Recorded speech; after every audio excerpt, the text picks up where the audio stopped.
আজকের ম্যাচ ১০ম রাউন্ডে বিকেএসপির ৩ নম্বর মাঠে খেলছে শক্তিশালী মোহামেডান স্পোর্টিং ক্লাব, টেবিলের ২ নম্বরে থাকা দল।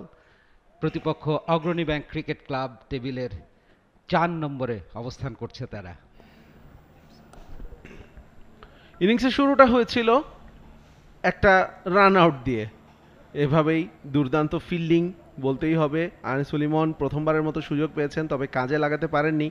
এরপর মাহিদুল অঙ্কন এবং রনি তালুকদারের মধ্যে দুর্দান্ত একটা জুটি কিন্তু গড়ে উঠেছিল এবং উইকেটের চারপাশে তারা কিন্তু অসাধারণ কিছু শটস খেলছিলেন। রনি তালুকদার ডেপথ টাচও দেখেছি তার কাছ থেকে, পাওয়ারফুল হিট, এবং তাইবুর পারভেজ এসেই প্রথম ওভারেই রনিকে ফিরিয়ে দিয়েছেন।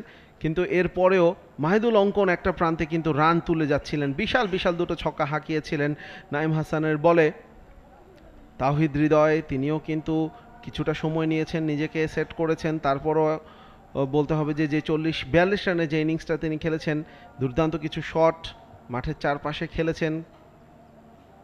এভাবে অঙ্কন বড় শট খেলতে গিয়ে নিজের উইকেটটা হারান। মুশফিকুর রহিম প্রথম থেকেই কিন্তু ইন্টেন্টটা দেখিয়ে চলেছেন, প্রথম থেকেই কিন্তু তিনি জানিয়ে দিয়েছেন যে তিনি কি করতে চান, বড় রান করতে চাচ্ছেন।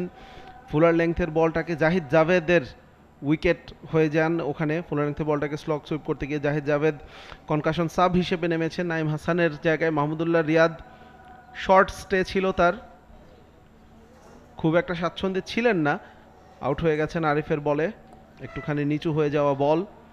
মেহেদী হাসান মিরাজ বিশাল একটা ছক্কা হাঁকান শোভাগত হোমকে।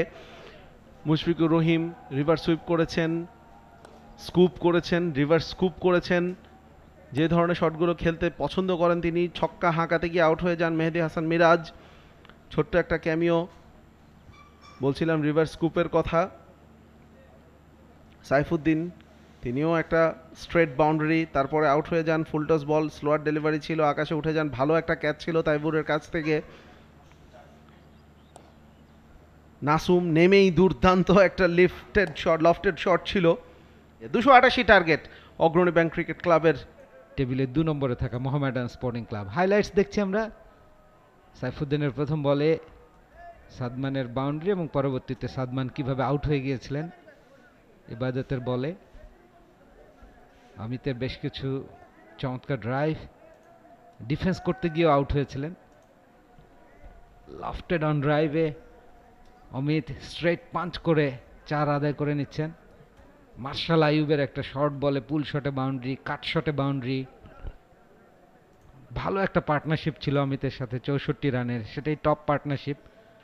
সুইপ করে ফাঁকা ব্যাকওয়ার্ড স্কোয়ার দিয়ে 4 হাঁকিয়েছেন এবং আবারও সুইপ করতে গিয়ে তাইজুলকে এলবিডব্লিউর ফাঁদে পড়ে আউট হয়ে গিয়েছিলেন মার্শাল আইয়ুব ক্যাপ্টেন।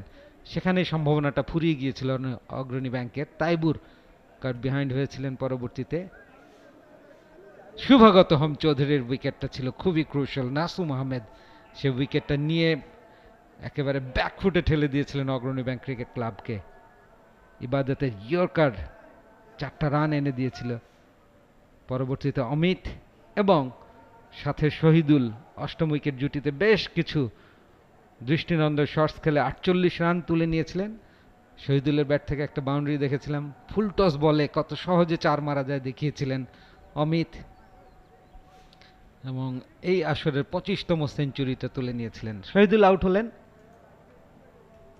ছক্কা মেরে সেঞ্চুরি হাঁকিয়েছিলেন Amit Hasan, number 3 batter. Finally 105 রানে আউট হয়ে গিয়েছিলেন। শেষ ব্যাটার রবিউল আউট হলেন মিরাজের বলে।